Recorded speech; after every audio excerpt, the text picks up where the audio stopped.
recording. And once again, good morning and welcome to the California 4-H Association's monthly webinar hosted by the association, and we're glad you're all here this morning. Joining me today is Sir David Hatter. Hello. And I'm not royalty. From ANRCSIT. There you go. To help us navigate through Zoom and do some exploring of some of the back-end reporting and features that we don't normally talk about when we do brief introductions. So we're going to how to use it and also some back-end reporting stuff. So go ahead and I'm going to mute everyone. So go ahead and mute the chat pod if you have questions. No, it should be able to. Okay, I hear you, Jose. It didn't even ask me. Yeah, I just logged on here. No, that should be good. Okay, but you should all still be able to hear me. All right, perfect. Okay, so I'm going to just turn it over to Dave, and he's going to guide us through this. Hi, everybody. How you doing? I'm David. Like Gemma said, David Hammond, ANRCSIT. We've been pushing Zoom pretty heavily because it's going to replace Adobe Connect, GoToMeeting, and ReadyTalk. These people are muted.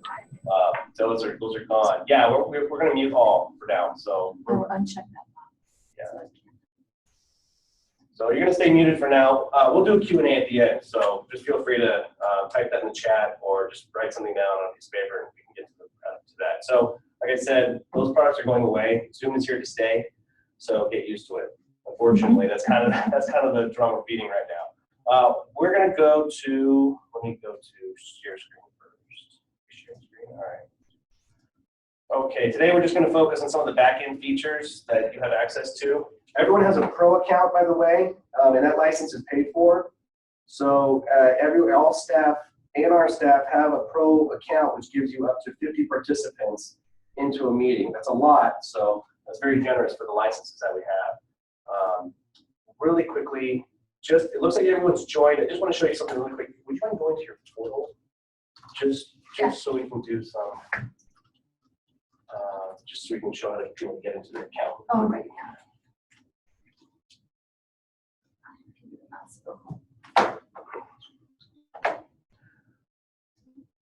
This is just a quick refresher, or even if you haven't seen this for the first time, how to access your Zoom account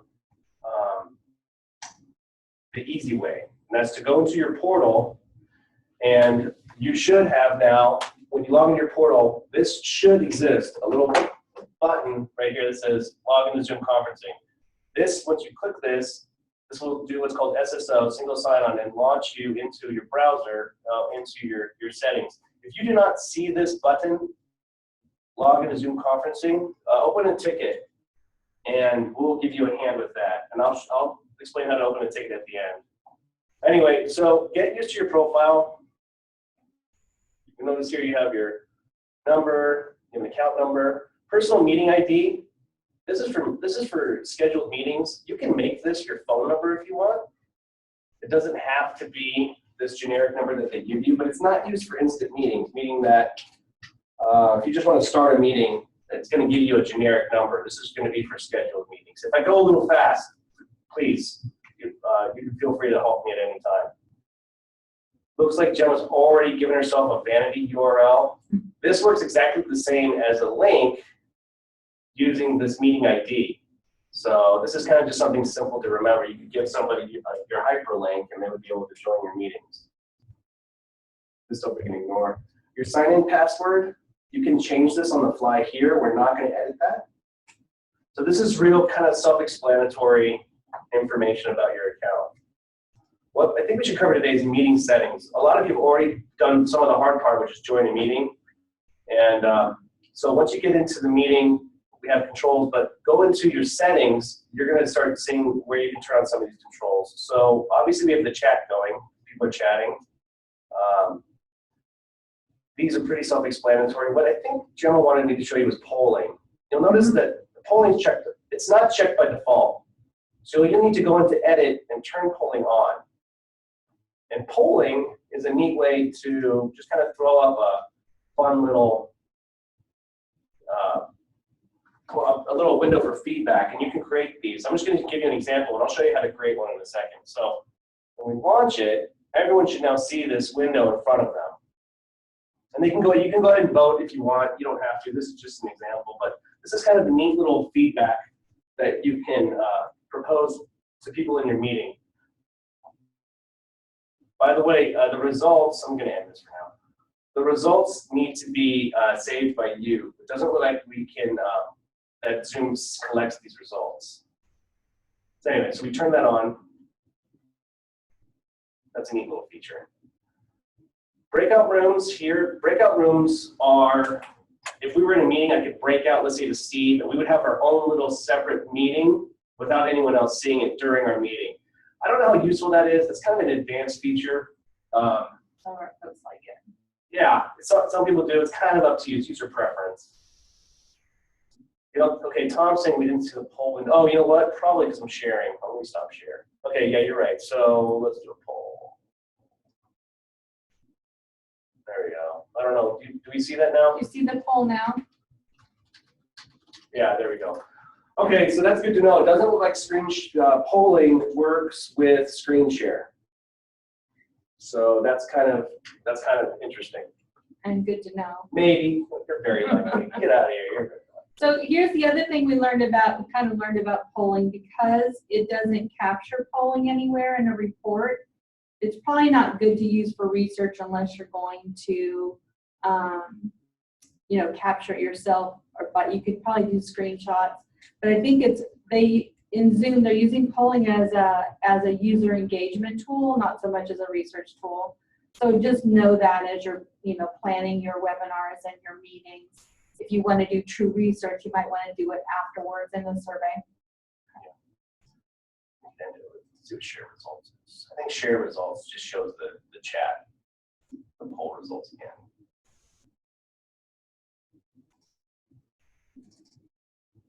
But you need to turn that on, so just be aware. My meeting settings, turn that on. And I think you're allowed up to 5 questions, 5 polls in one meeting. I haven't pushed the max, but that sounds like that would be enough. Yeah. This is also, you can tell these are kind of self-explanatory. You need to turn them on. File transfer, where you can transfer files in the chat. Remote support. File transfer. Virtual backgrounds. If you have a green screen, that's kind of a neat feature, but that's not for everyone. Closed caption. I think you need to have someone typing that as you go. I don't believe this is text to speech, or speech to text, excuse me. So this isn't capturing your voice like Siri or Cortana or Google. So I'm not sure about forehand camera control and shared dual camera. I don't think we're going to be using these features, but you can test it if you like. Okay, recording, cloud recording. We're not doing that yet, but that is coming. So in the meantime, local recording is turned on, and I believe that's turned on by default. And the default folder for that is going to be Documents, Zoom. It will create a folder for you. And obviously the file size is dependent on the length of your recording. I don't recommend automatic recording. That's pretty self-explanatory. The email notifications, these are, again, self-explanatory. It's up to you if you want this information. Here's your end-to-end encryption. Not worried about that. This is interesting here. This is not turned on by default, and I can explain this. I can show you how this works in a little bit when you schedule a meeting. But you can, for people calling in, let's see, do we have anyone called in? I'm not sure. Oh, here we go. So somebody called in. If we had set a password for this meeting, we would generate another password for you that would be emailed out. But that's not on by default. So I recommend everyone go into their meeting settings, my meeting settings, and turn that on. Generate required password for attendant participants joining my phone. And I can show you how that works in a second. I don't think you're sharing the screen. Oops, so, yep, you're right. There we go. These are the global dial-in numbers. They are a toll call. It's kind of just the way it is. We've had questions on how that's being charged. I don't have answers for that now, but I think we're kind of working on something like that. Scheduling privilege. This is if you want someone to schedule meetings for you. So let's say Gemma wanted me to schedule her meetings for her. Will you do that? I'll do it all. Yeah. I actually will. Let's do this really quick. So, so I'm gonna put myself in here. I hope this doesn't on the fly. I hope we don't have to launch the meeting in the desktop app. But we'll Okay. see. So now I'm in there, right? I can schedule meetings for her, and I'll show you how that works in a second. These are just the settings. We'll go over the desktop controls in a minute. Again, these are pretty self-explanatory. This is your meeting. This is your account. This is your license. We're not limiting any of this, so feel free, except for cloud recording, feel free to turn all these on and try them out. So let's head over to meetings. Everyone should have a meeting space. She's gonna have a couple of them because they're recurring, but for most of you, if you don't have any meetings going, you're gonna get something that looks similar to this. And you can start a meeting if you want, but what we want to do is click on this. And here's the meeting room. And you can email these out if you want. Here's your controls for host video, participant video. Audio options, it's either telephone, computer, or both. I recommend leaving it at both.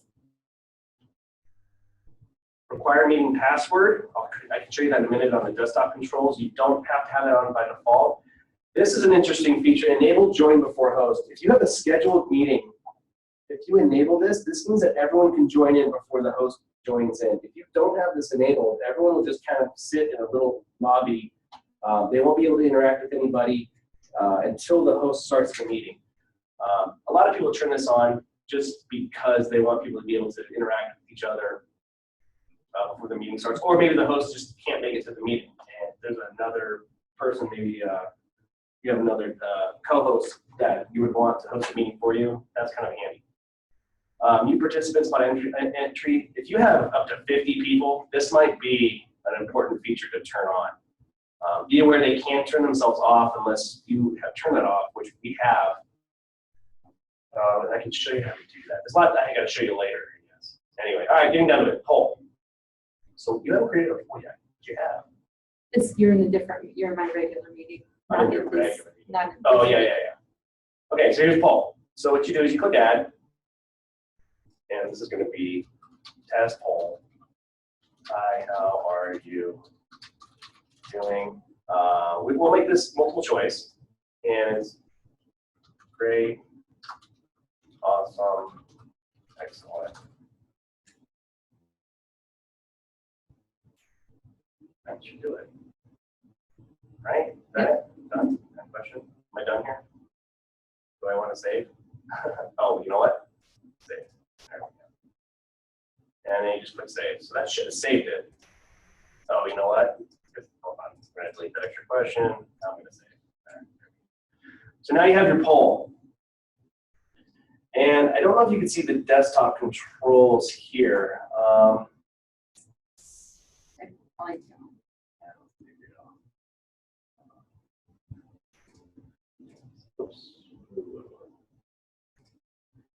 Can you see the desktop controls by any chance? Probably not, maybe. You can you respond in the chat?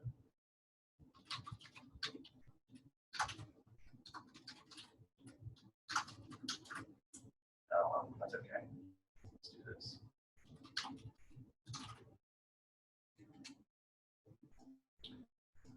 I'm just going to give you a quick screenshot of this. So when you're in the meeting, you're going to have a control down here that says polls. You'll click on that, and it'll launch the poll for everybody, and then you can launch it.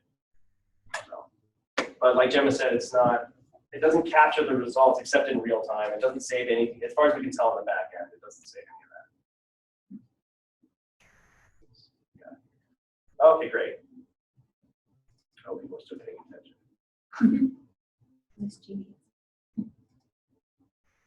Okay, here are your recordings. This is for cloud recordings. We haven't announced that yet, so don't use this feature until we announce it, just because we're worried about space and how we want to actually manage this. But this is where they would be. Webinars, we only have A&R, division-wide, only has one webinar license, which allows for 500 participants with a lot different controls than we're showing you now. If you need that license, you need to contact help, which is the IT help desk. I'll show you how to contact us at the end to get that license, since we're the ones that are controlling that right now. Account profile. This is Gabe, he's the owner. This is not relevant. Okay, reports. So reports is where you can start getting a little more information about your meetings. Can I click on this? Mhm. Okay. You click on usage, and there's no data here. Let's see. Have a chat. Oh, the sound's cutting in and out. Yeah, you could call in. That's fine. It may be better, but it's just using the computer audio. By the way, don't make any. There's no distinction between computer audio and phone audio. It's the exact same source. So you don't need to be calling in and using your computer at the same time. Just pick one or the other. I'll speak a little louder if it's cutting in and out. Okay, so going back to. Okay, thanks, Valerie. All right, so where do we want to go to? Go back October 1. October 1. Okay. By the way, these are only saved for a month. So here are the meetings that she's had, which is a lot. So that's great. She's using it. This is what we want. Can I click on some of these? Uh-huh. So what you can do is, let's say you need to take roll. You can click on participants, and that will show you this list of participants. Now, obviously, if they are calling in, I don't know what that's going to look like. That will just look like a phone number. You might have to cross-reference that. I'm not sure if that shows people who call in. I think it does. It was Sue, so she had a call in and she was on the computer. Great. So it lists her twice. Okay, great. Great. Probably if she uses a participant ID when she calls in, it'll identify who she is. Yeah. You can export this to a CSV file. We can fire that up. There you go. Great tool for roll call or keeping track of people who have to attend, who need to have their minutes. That's a great tool. And that's open to everybody.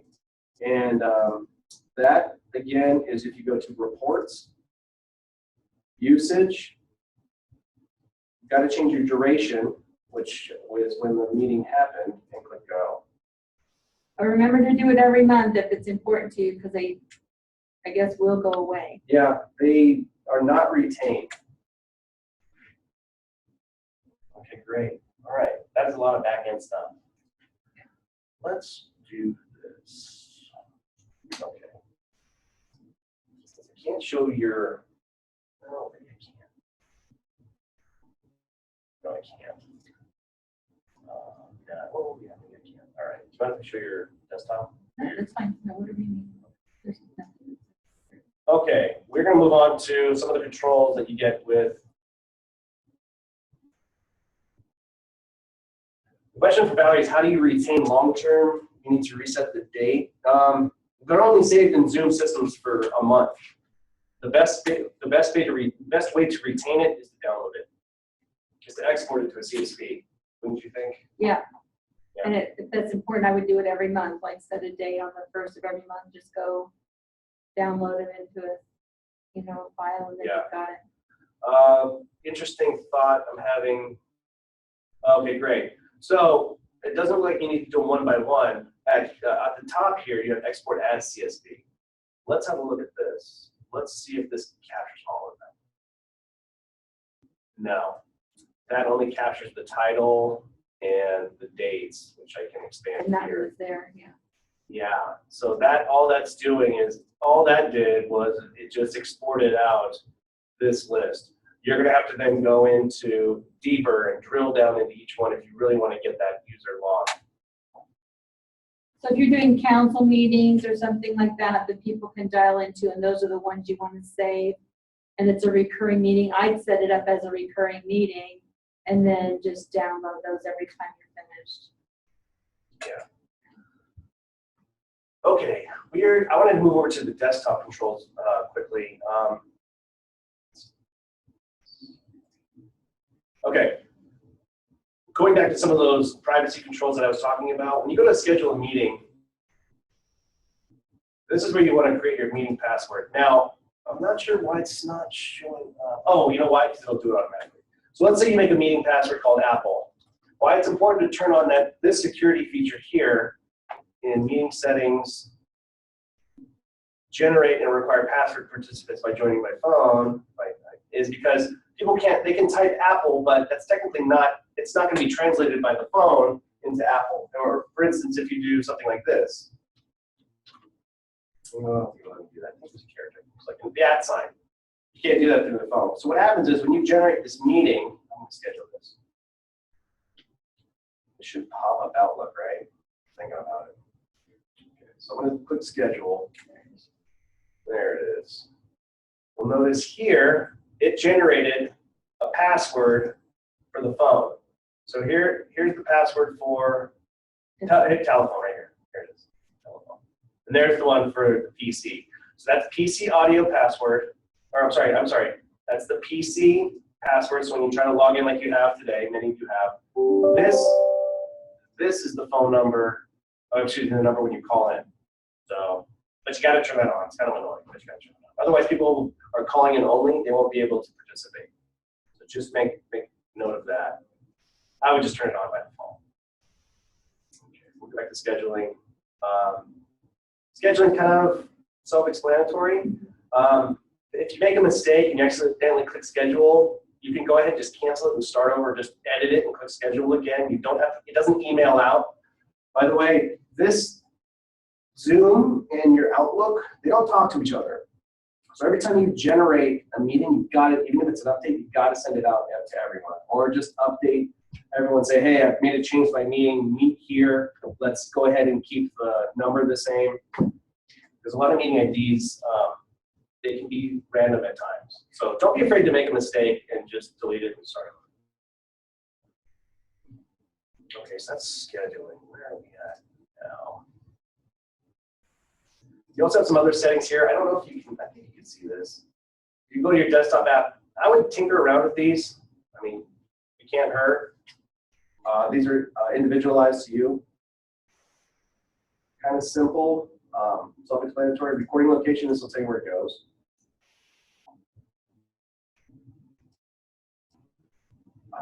Contacts. Everyone who's signed in is already added to this contact list. And this is a really neat way to chat with somebody or send them a meeting invitation on the fly. That way you don't have to dig up their email address, you don't have to dig up their phone number or how to go look for them in the portal. If they've signed in, they should be listed here if they're online. You could also do a search. So let's see if Jenna is available. Probably you won't be. Let's look for me. Yeah, I'm available. I'm available twice because well, 3 times because I have 3 different accounts going. So kind of neat thing to do if you just want to reach out to somebody. Let's go ahead and chat with me. So if we chat, so if you click on chat, already you have a chat option available to you. That's great that this program allows that. Some don't. So you can just chat and say, hi, how are you? And if I was available, which I am when I'm not watching, I could respond. You can exchange files here. So we'd be able to send, I don't want to send any of this, but you could send content.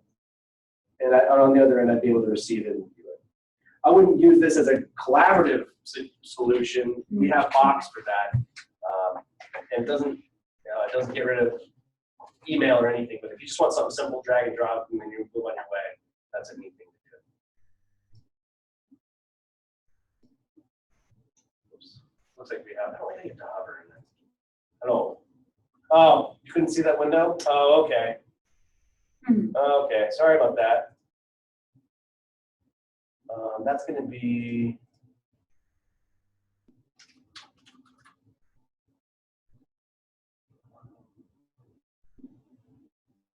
Oh, yeah, they're not able to see it. Okay, in that case, How did you do it before? I'm not sure. I saw it before. Uh-huh. I'm not sure. Because you can see the picture, you can see the screen, right? Maybe because it's in settings. Well, in any case, head over to your desktop app, and at the bottom, just click on chats, and you'll see and contacts, and you'll see what we're talking about. It's going to be in your desktop controls, which everybody should have. And I think you could do it right now if you wanted to. Yeah. Again, don't be afraid to tinker around. This is yours. You're not going to break anything. You're not going to do anything that's going to be deleted or that can't be undone or you're not going to blow out your license. Everything, we have control of everything, so don't be afraid to mess around with it. Like I said, it's here to stay. We're moving with Zoom. It's been really popular with a lot of UCs, so we're kind of along riding that wave right now, that trend. Okay, what else? What are we looking at? Let's see. Do you have any questions right now about how to do anything, any functionality?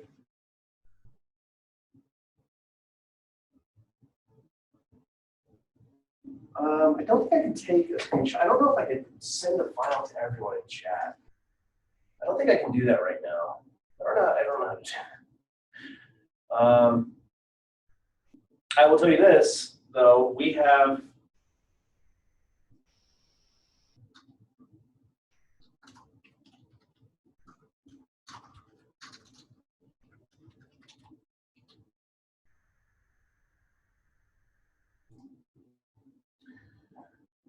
this is where I wanted you to go. If you want to open a ticket, you can go here. It's ucanr.zendesk.com.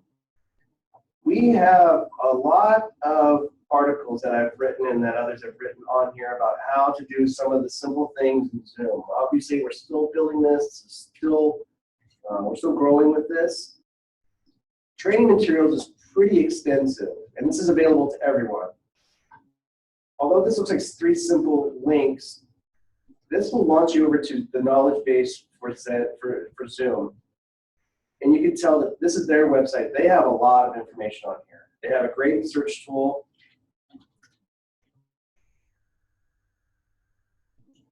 You can see here, they've got it all figured out. This is their product. And so they know the ins and outs of everything. So I don't know if you noticed that you can save your chat pod though. So even though you can't save polls, you can save your chat. You can either turn it on to autosave or you can manually save it. So just know that you can save your chat. Yeah, that's correct.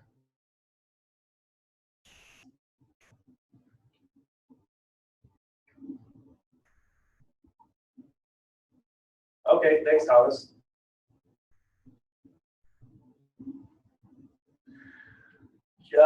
Janine asked, can there be multiple Zoom meetings going? I will host mine from my home office. From what I understand, you can only be signed into Zoom at one instance at a time. So let's say you were signed in at work, you went home, turned on your home computer and signed in, you'd be signed in there.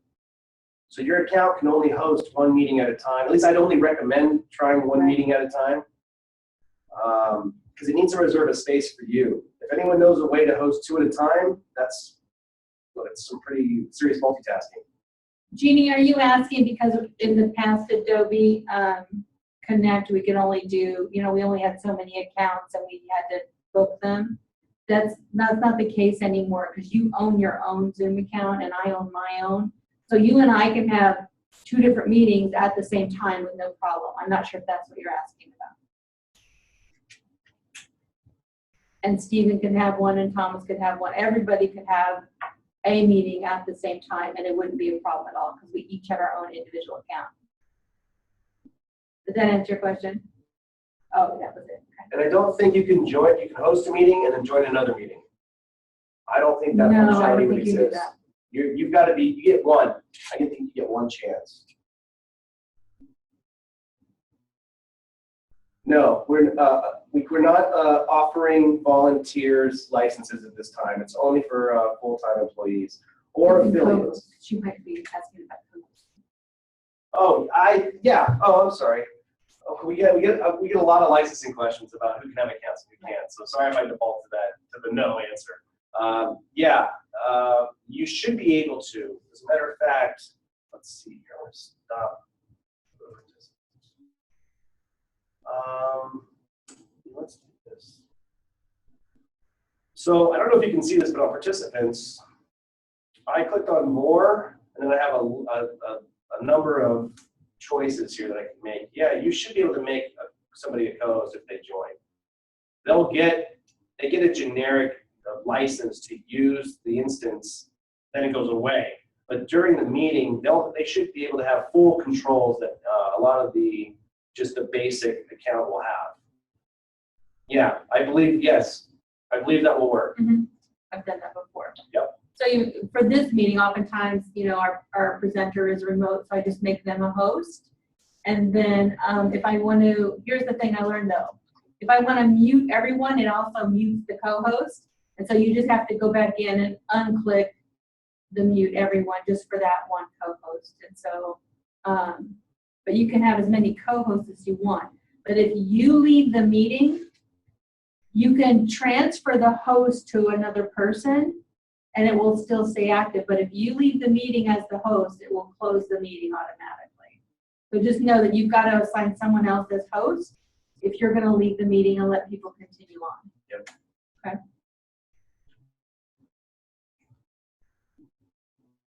The call-in number is, it's Jeannie. Let's go. Oh, Alyssa, I'm sorry. Jeannie, we'll get to your question in a second. Set up a co-host prior to the meeting in case they have to log in and you have to assign them as host, Alyssa. So you can do that, but you have to like open the meeting early and just leave it open, which is a little weird, but I mean, that would be the only way I think you could do that. But then you assign them as host, not co-host. Yeah, and volunteers who don't have a license who are joining in, you would need to make them a co-host on the fly. Since they don't have a license in Zoom, that the system would recognize. Right. They don't have a license based on their email address, which is the UCA&R email address for you to make prior to them joining. That's something we can play with offline when we're done. Alyssa, you and I can play with that and see what happens. Yeah, well, that's a good question. And then Jeannie. How does one get the call-in number? The number is in your profile. So log in to Zoom. I'm sorry, it's meeting settings. So it's in meeting settings. I'm sorry, meeting settings is where the phone number is located. Also, it's going to be, if you get an email, if they've included that, it will be in the email, in the body of the email. And I think furthermore, if we go into, I don't think they can see those pop-up settings. I wish they would include it there. It's almost like they kind of buried a little bit. So if in a pinch, I would either write it down or head over to Zoom, meeting settings, global dial-in numbers. By the way, I want to be really specific. Everyone at A&R who has an @ucanr.edu email address can get to your Zoom account through the portal. However, if you're not going to go through the portal, the web address is going to be ucanr.zoom.us. It's not going to be zoom.us. We have our own special portal that will allow us access into what they call single sign-on to use your license. So I know we've got two different URLs going on, zoom.us, ucanr.zoom.us, but just remember ucanr.zoom.us or log into the portal. And Jeannie, whenever you schedule a meeting, Zoom automatically creates that email that has all that information for your participants. So as soon as you schedule a meeting, you get that pop-up box that says, here's the login or the URL to link in, here's the phone number, here's the international phone numbers.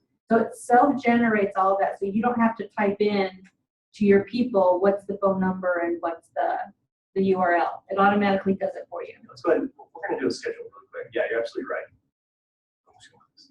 It should launch. If Outlook is set as your default email program, this is the information that is automatically generated. There's the hyperlink people can use. Here's the telephone numbers. It won't create a listserv, Jeannie. You have to type in the to part, but it creates the content of the email. Yeah, exactly. And then you email it out just like you normally would another meeting that you created. If you're trying to use the mailing listserv, then what I usually do is I copy this and then paste it into the mailing list. If I'm set, like for this meeting, I copied and copied that content and then just upload it into the A&R mailing list and then send it out to all of you. Yeah. Zoom has a lot of features. Just remember, there's only 3 things you need to do. Join, host, schedule. Get good at that, and you've already tackled 90% of what you're going to do with Zoom. And those are not hard things to do. By the way, our licenses have unlimited meetings, and we have unlimited minutes.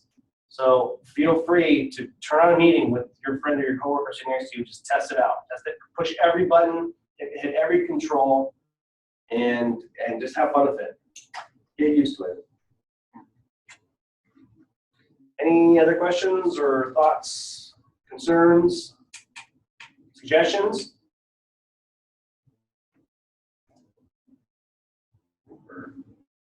Either people have tuned out, we've been on mute the whole time. That's about all I got. Oh, yeah. You're absolutely right. Okay, go here. Feel free to go to,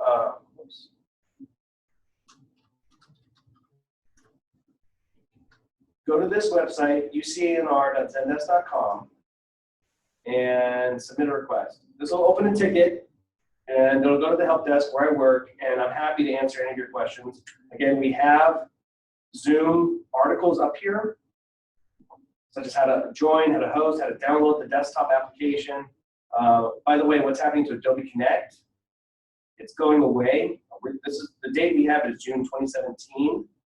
However, if you're concerned about your recordings, because we're still working on a way to get recordings, you can.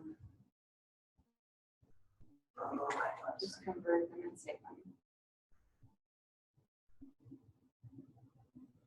I thought I had an article here. There you go. How do I download Adobe Connect Video? Looks like I need to put that in the proper, I put it in FAQs. You can actually download your Adobe Connect videos using these instructions, and these work. The only hiccup is you have to watch the video in real time. Your computer can't go to sleep or nothing else can happen. But this article does exist. I will put this into Zoom when we leave. But going back to the original question, it was how do I ask more Zoom questions? Feel free to submit a request. We can do that. Also,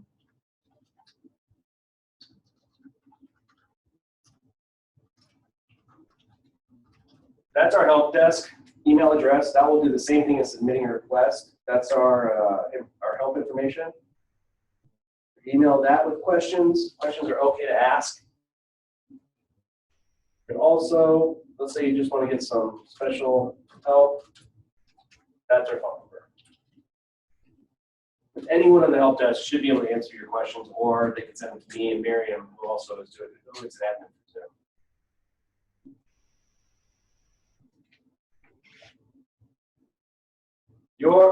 Okay, the question is how many participants can join? Everyone has a pro account, a pro license. Pro license is a maximum of 50 participants. That's a lot of people. And that's phone callers, mobile phones, that's computer. 50 participants. We also have a large 100 license that will allow for 100 participants. That's, you need to send a request to us using that email address or a ticket to us so that we can assign the license to you. So there's a large 100 and a webinar that need to be prearranged with IT to be assigned. You would probably be someone to initiate that. Mm-hmm.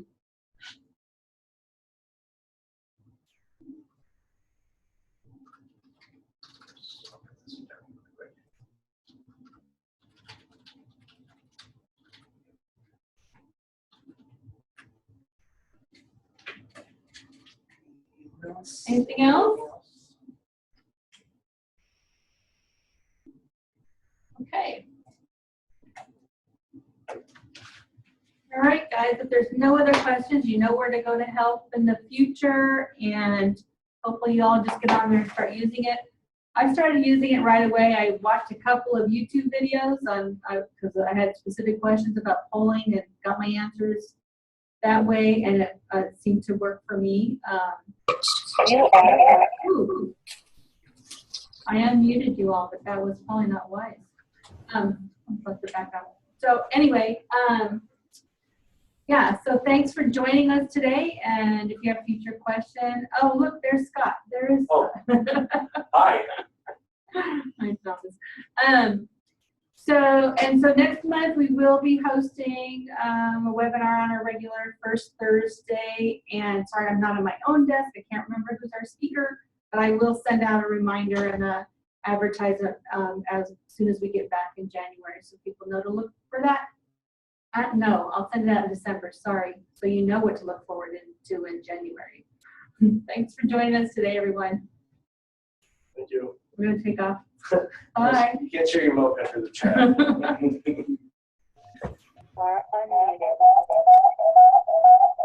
Such the difference between this and Adobe Connect. I forgot you said the webcam. Yeah.